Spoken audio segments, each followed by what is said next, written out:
Hello, Lara. Good morning. How are you doing?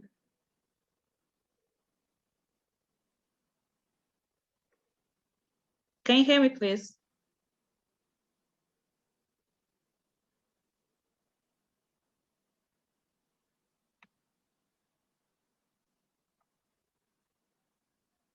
I call you Lara or Emmanuel or Uh, Ibrahim. Sorry, okay, my name is Alaron Ibrahim. Alara. So Alara is your first name.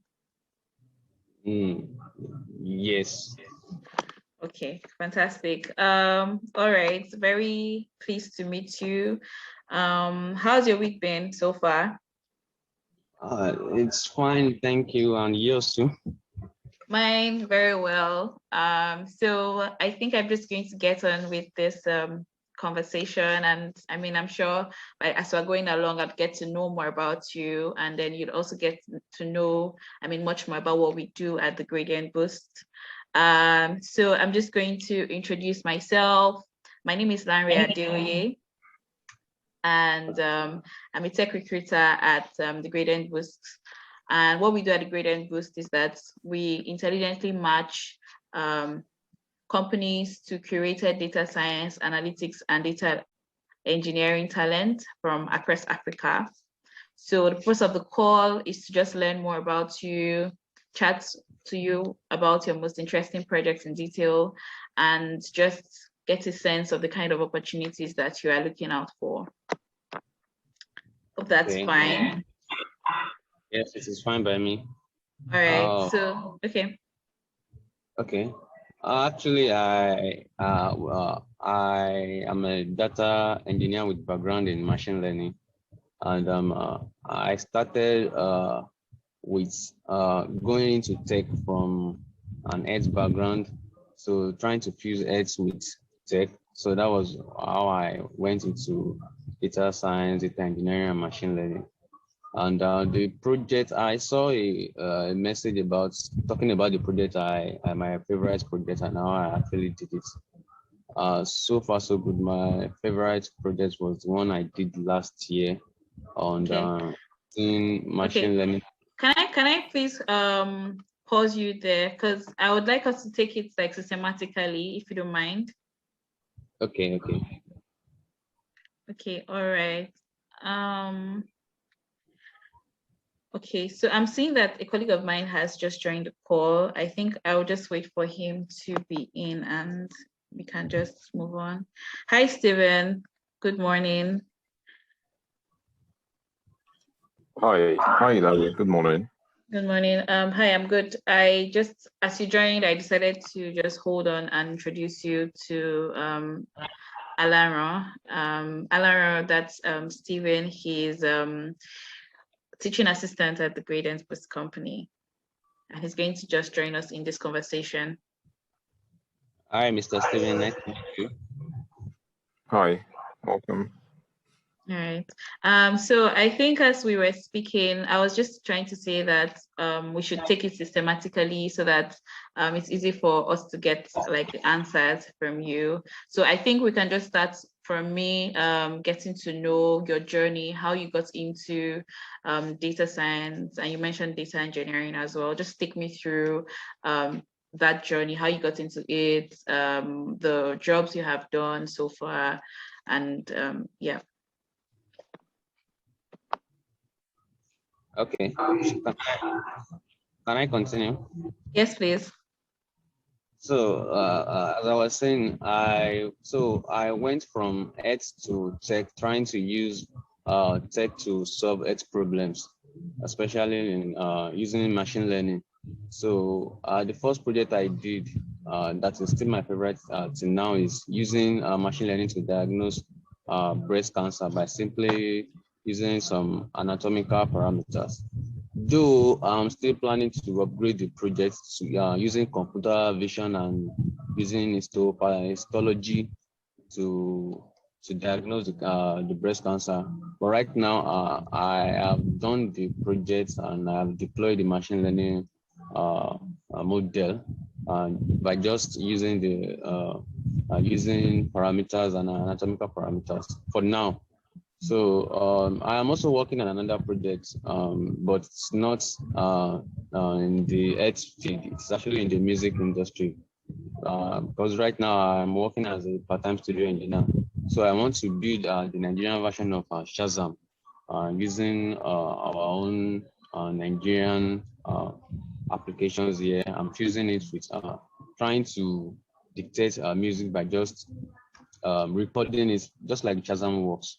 So, but in the Nigerian way, I'm working on it right now. Though it is a bit complex right now, but I can't say it's my favorite right now. So my favorite so far so good is the project I did, the breast cancer diagnosis model. Though there are other projects that I've done, but they are not as I can't really say they are my favorite like that. I did one project recently, like 2 months ago. A friend in Obafemi Awolowo University contacted me that they want a web news web scrapper, a bot that's going to just scrap news for them and then convert it to CSV model. I did that too for them, but I can't really say it is mine because they gave me the job to do it for them. So there's another that it's on my GitHub page. I also did another one around January, building a chatbot. I think that one is it's not a machine learning or data science related project, though. Building chatbots for e-commerce websites. Another one too. So I did one too in data engineering that is specific to data engineering. I actually I did an ETL project using AWS, Amazon Web Service with Google Cloud Service. What actually inspired me to do that project is that there is this saying that says, never put all your eggs in one basket. So, and it's happened around, I think 3 years ago when Amazon Web Service actually shuts down and it's actually affected a lot of business. So I was thinking of integrating those services together. So why put your egg in one basket when you can actually spread it? So I did that project using PySpark and then building an ETL with it, getting data from S3 storage from AWS, taking it to transforming it in PySpark and taking it to GCS, and a lot like that. I also did some projects with the course I did with Udacity. That is the data engineering nano degree. I did some data modeling, warehouse building, AWS, designing star-based schema, snowflake schema, lots of data engineering projects like that. I am doing another project in data engineering right now that I'm not done with. That is actually specific to big data, using AWS with big data and using AWS service tools like S3, QuickSight, RDS, a lot like that. So it's actually based on the recent project I'm doing there is the one that's involved using AWS tools in big data and data engineering. I'm not done with that yet, though.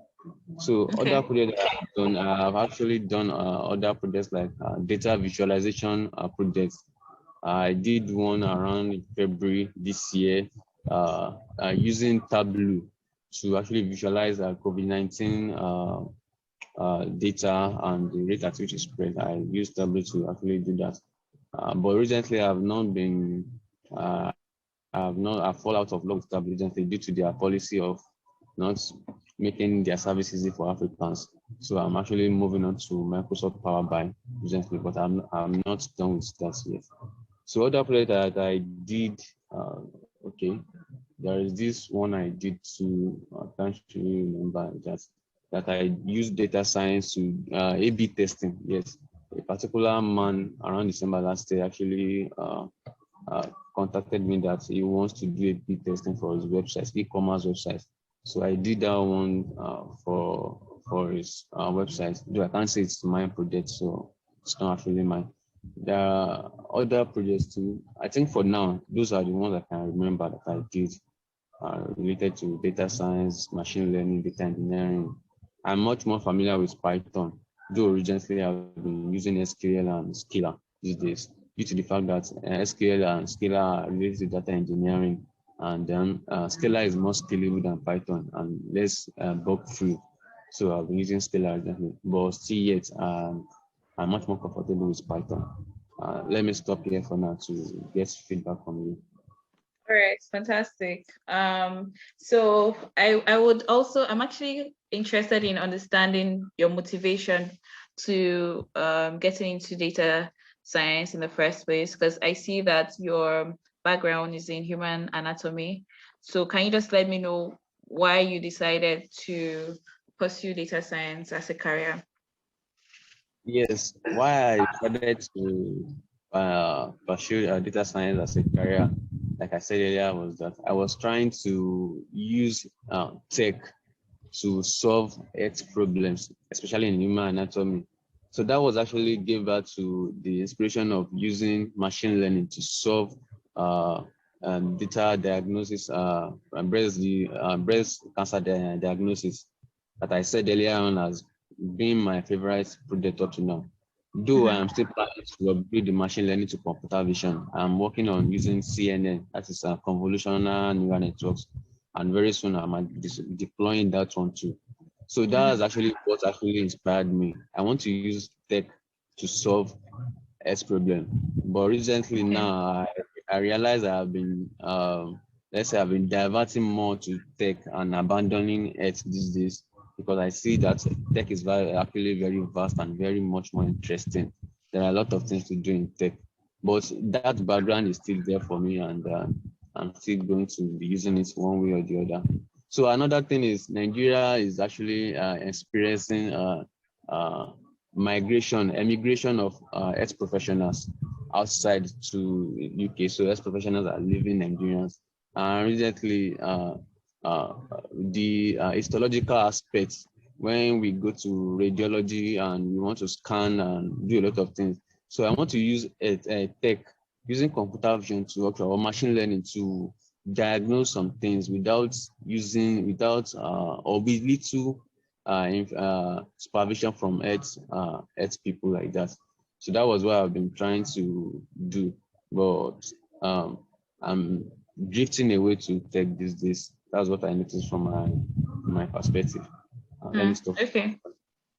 Okay, all right. Sounds interesting. I think this is a good point to enter into your project, your most interesting project. And in this case, I'd like you to just speak on it from what the problem was, like how you identified the problem, also what tools you used to solve this problem, how you got the data, and what was the outcome, like the business impact from this project that you worked on.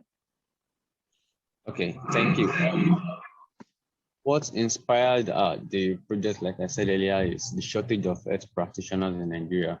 So I want to use artificial intelligence or machine learning per se to help the health practitioners to diagnose some health-related occurrences. And then where I got my data from was actually from Kaggle. Yeah, that is actually the #1 website for data scientists. So there is this particular data set there that is actually using that actually helps to diagnose breast cancer, whether it is malign or benign, with some anatomical features like that. So I actually use those anatomical features as the labels, and I use the diagnosis, whether it is malign or benign, as a target. So it's actually a classification problem. So then the impact is actually huge, but I'm yet to analyze that though. So I know if I can make it bigger than that and actually use it for its practitioners, it can actually help them diagnose much more, and then the shortage of health practitioners that's affecting Nigeria can actually be solved partly by that. I think I should stop there. Am I getting the question right? Yes, you are. So essentially, this was a personal project you had worked on. Yes, it's actually personal. All right. So did you do this like by yourself, or did you do this with a team? I did it myself. So By actually, yourself. Okay. yes, I use some tools that normally if I'm going to be scaling the application, I want to use them.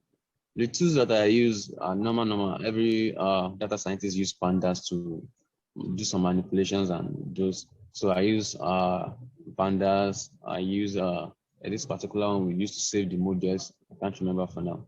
I use that one too. So I save the model as a PKL format. Then to build the to use I actually deployed the model. I deployed it on Streamlit. I call it Streamlit. So I use the Streamlit to actually build the back end and the front end of the project. So Streamlit is actually very simple, though it is not scalable. So I use Streamlit.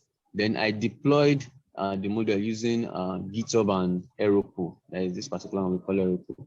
So I use that one to deploy the model. The model is actually online now, and it's actually on my GitHub portfolio. So if I'm going to be making it scalable, I'm going to be learning Flask and Django. I know HTML and CSS already. So learning Flask and Django is actually very big, and it's being done by Python developers, the backend ones. And then building application for it too, because it's my team to build application for the project. So that means I'm going to be learning another language apart from Python, that is Kotlin. And then though I can use Python to build mobile app, but it's actually very slow and it's not flexible. So that's that about the tools. I did the project myself. Okay. So do you currently work with okay, first of all, let me just ask that, were you able to like conclude on this project on this small scale, meaning that what's were your findings or what's the outcome from this particular project that you're working on? What would you say was like the business outcome, or was there any outcome from the work you did? The business outcome, the outcome, I can say the business outcome and the impact is that it's going to suffice for the lack of health practitioners, especially in the radiology aspects. So using machine learning to diagnose breast cancer is actually going to save a lot of time, energy, and resources. That's what I can say is actually going to be the impact of the project. So Okay. Okay. So other than this, have you worked with with like a corporate organization, and can you speak to that? Like, have you worked on any? Yeah, go ahead, please. Okay. I can't say I have. It's actually been on a contract basis. So people get to me like, okay, Alara, we wanted to do this for us, and I do this and I do that, and that's that. But I can't really say it's actually permanent. So people get to me, they need something like this. Like I said, the one I did for some lecturers at Obafemi Awolowo University. So they actually got in touch with me that they want a web news, a bot, a BOT that they wanted to scrap COVID-19 rape-related cases during the COVID-19 period last year, and I did that for them. So there are these other ones too. They want AWS services. They want someone a data engineer to build an ETL for them. I do that for them too. So I can't say I'm actually working for any organization, corporate one like that.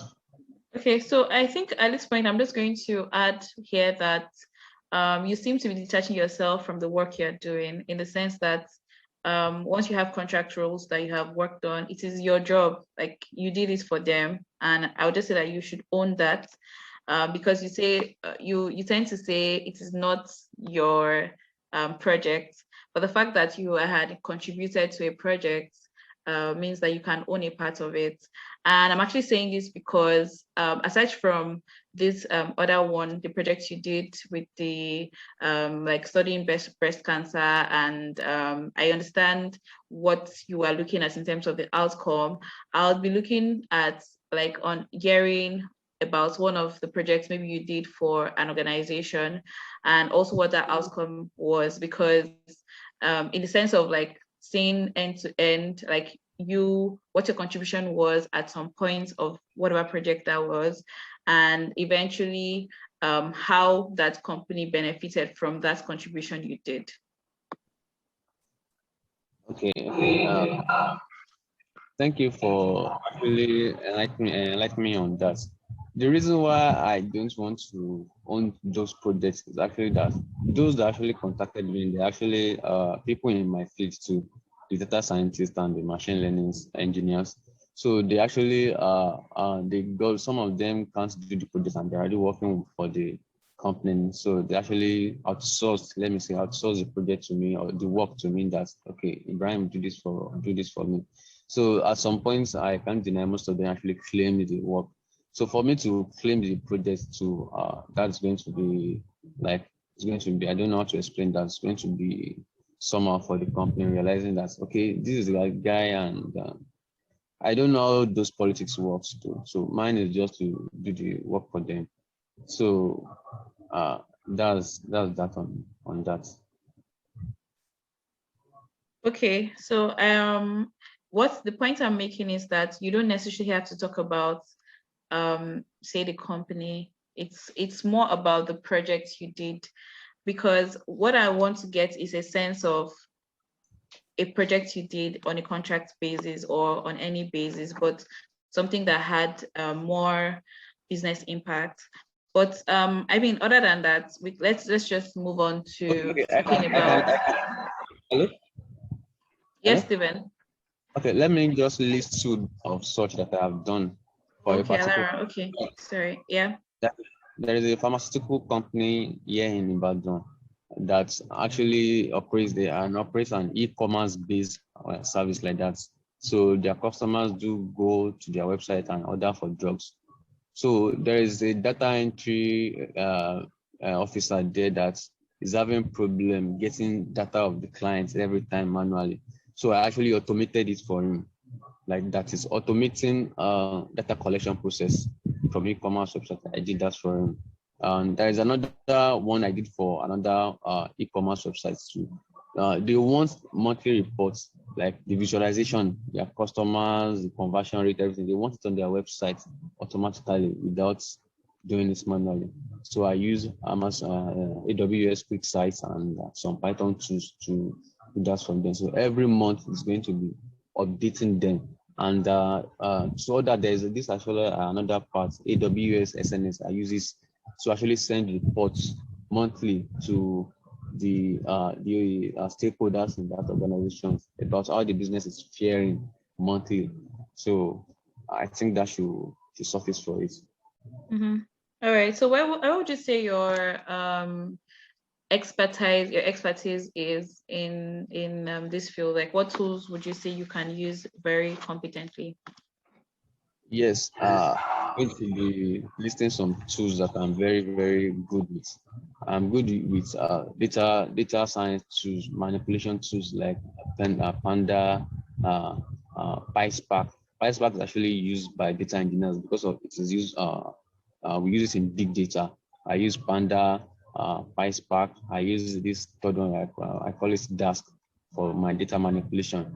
For the language that I'm very good with is Python, SQL, and Scala. I use Bash too for data engineering, but Okay. and also for cloud service, I'm much more comfortable with AWS. So AWS, what are the services that I'm good with in AWS? I use S3 buckets for my data lake process. For data lake, I use EMR, Elastic MapReduce, for we call it clustering and parallel computing. I use Redshift. I use RDS for SQL type database. I use MongoDB. I use Cassandra. Which one again? Okay. Okay. I use QuickSight for visualization in AWS. I use Athena, a lot that I can't really remember for the AWS part. For Google Cloud Service, I use Dataproc, Google Cloud Storage, Google Cloud SQL, and I use BigQuery. That's that. And for automation, I do automation, so I automate a lot, and I like it. I use PyAutoGui for automating some boring office stuff. And for web scraping, I use Selenium, I use Request, I use BS4. Which one again? I use Selenium a lot because Selenium is actually good for dynamic websites web scraping. So I can automate it. And there are some websites that actually don't like people scrapping data from them. So I combined Selenium and PyAutoGui, and I built a bot that can actually do that, and without the website suspecting that it's actually a bot that is doing that. So I do that too a lot. And then I do a sentiment analysis. Yes, I forgot to actually mention that as one of my projects. I did one for Just Right, a shopping mall here in Osogbo. So if an organization wants to know what the customers think about them on social media, so I can do that for them, help them to know the sentiment analysis of people or about a particular product too. I use that. So I do sentiment analysis. There are some tools that I use that I can't really remember for now. Like tweet blobs. So what else? Okay, let me just stop here. Okay. All right, sounds good. I mean, at this point, I'm actually quite curious if you can take me through end to end a particular project you've worked on. Why I'm repeating this again is because you mentioned one you did with like a pharmaceutical company. You also mentioned this Just Right project. But I'm curious to know, to hear you speak about one that really stood out for you, where you used like where you had to implement a lot of like the tools that you've worked with for any of your clients. But I'm actually curious to like see you speak about one of those from end to end, what the project came to you from, where it was, what data they gave you. Was it data they had collected from their clients over time, and what your contribution was to those projects? Because from I think the feedback I'm getting seems like you have been more like a freelancer till this time, right? Yes. Yes. Okay, so I just want to be able to capture that information. So I would just like for you to like speak on what I've said. If there's one that comes to your mind that you feel like you really contributed a lot to, you can just like tell me about that in more detail.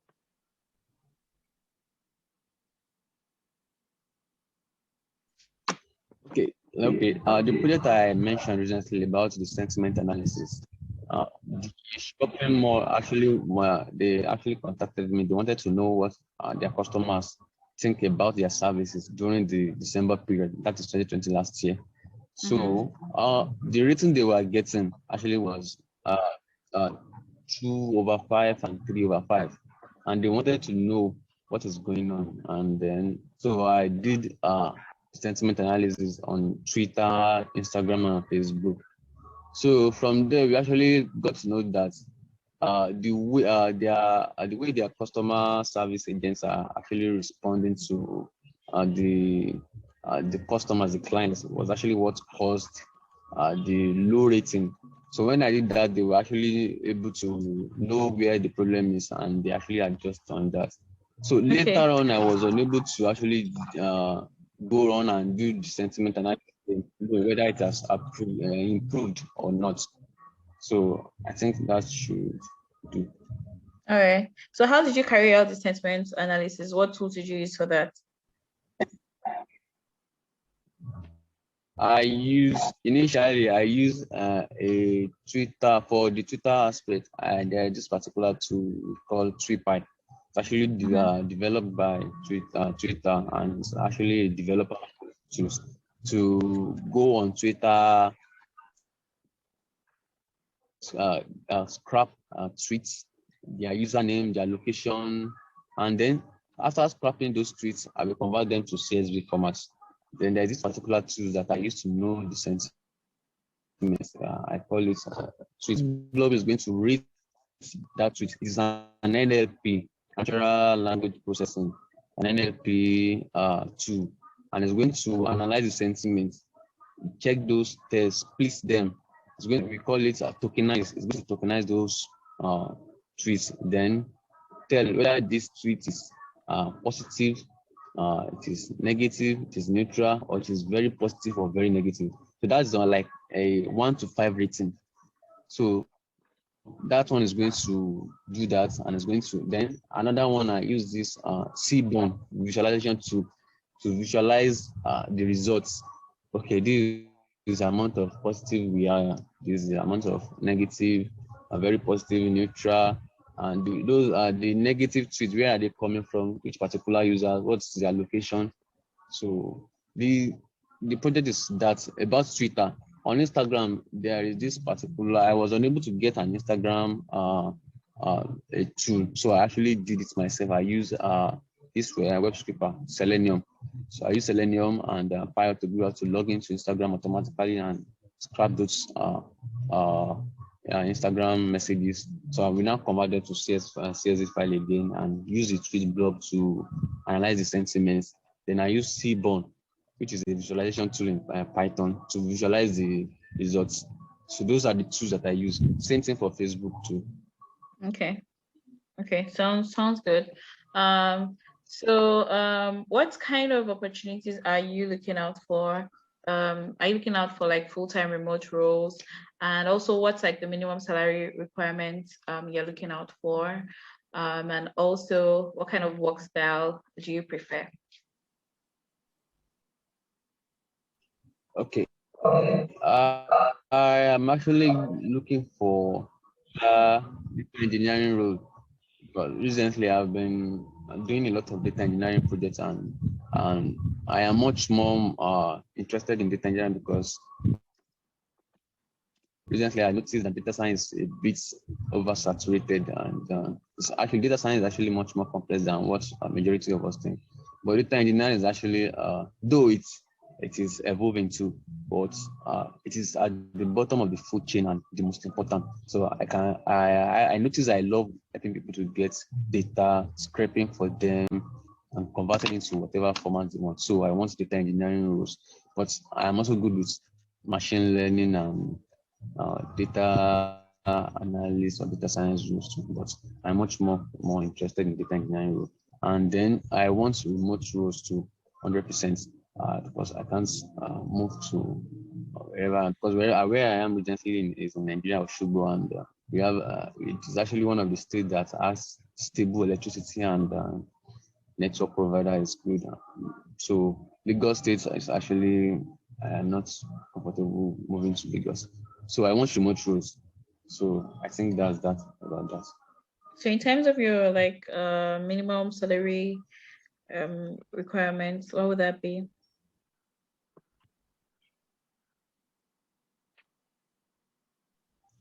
I don't know which currency should I say it in.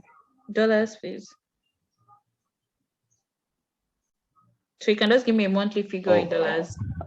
Okay. Monthly figure in dollars, I'm going to do some calculations. I just let me put it in naira, then I might convert it to dollar. Right now, if I can just get any remote role that's going to be paying like 150,000 to 200,000 naira. But let me do some dollar calculations. It's fine. I think give me a second, a minute. I think I've captured that already. So it's fine. You don't need to convert. I understand. Okay. Understand that. How many years of experience do you have so far? Okay. Okay. Did you hear me? Yes. So I'm asking, how many years of experience would you say you have? Right now I can say 2, because I started my data science journey around 2019, late 2019, November to December. And right now I've been working on data science, machine learning, data analysis, and data engineering projects since then. Though I work as a studio engineer as a part-time, but most of my time I use it to work on my personal projects and for people. So I can say 2. All right. Okay. So what would you consider to be your strength and your weakness when it comes to your when it comes to data engineering for you, your biggest strength and like your biggest weakness? My biggest strength when it comes to data engineering role is that I can do a lot of digging. I can get data in wherever form they are, wherever they are, using the right tools. I'll get even video formats, audio, images. So the ability to just dig web scraping, data collection, let me see, data collection. And I can also work independently. In fact, I'm much more comfortable working independently. Though I can work in a team too, but I work better working independently, as most of my projects are done by me. And my weakness is sometimes I might not get to actually understand what a client actually means if they are not explicit about it. So I think I've been working on that too, by just when clients actually tell me, okay, I want this. So recently I've been able to think, okay, I think this is what this person wants. So that's that about it. Okay, all right. So in terms of your your soft skills, what would you say is your area of strength and also area of weakness? Soft skills are my area of strength and soft skills actually working independently and yes, working independently. So I can work without being explicitly or being supervised or monitored. So I can work on my own and get the job done. Let me say, so getting the job done. So a weakness, communication aspects, like I said earlier. So, and I've been working on it recently, and I'll be able to improve on that. Okay, all right. Thank you. Stephen, do you have any question for Alara?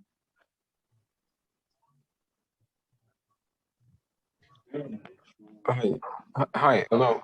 Yeah, because I'm kind of finding it difficult to find your profile, so I really can't say for sure for now. But I've heard what you said. Definitely, this is a presentation for us to get to know you better, and then we have a post analysis of the video itself. So I reckon if I have any question, I'll reach out to you via email. And if we need to jump on a call again, I'll definitely let you know. All right. Thank you, Mr. Steven. All right. Thanks, Stephen. So, Alara, do you have any questions for us? Yes. I made some Google search. I Google search actually about Brilliant Pool, and I actually discovered that it's actually a pool of talents, and I noticed that it's based in Africa. Is there any chance that it's going to be global, like international later on, or it's simply African based? So the company it's a platform. I mean, and platforms can work everywhere, anywhere. But the point of the platform is to create data science professionals, data science, data engineering, machine learning, and people in that field from Africa, and just curate them together, these professionals together, and expose them to global opportunities. So it gives people like you the opportunity to be able to work remotely for global companies, and that's the point of the organization. So in terms of expanding across Africa, I think that's what we're doing already, because I mean, some of our clients are not even African countries. So I hope that answers your question. Yes, it does. I'm actually very happy with when I saw your organization, the platform they offer, because I noticed recently there has been a sort of barrier on African developers and tech. Most of these international companies don't want to do anything with developers once they notice that we are from Africa, especially in Nigeria, from what is happening right now in Nigeria. So some of us can't actually switch, and so I like a platform like that that actually bring us African data scientists to the world. So I am very, very happy with that. Okay, all right, sounds good. So thank you so much for joining this call, Alara. And Okay. this is the part of the creation process for the platform. So you get feedback on if your profile has been accepted to join the Gradient Boost platform. So enjoy the rest of your day. Thank you very much. It's Welcome. great to meet Bye. you. Same here.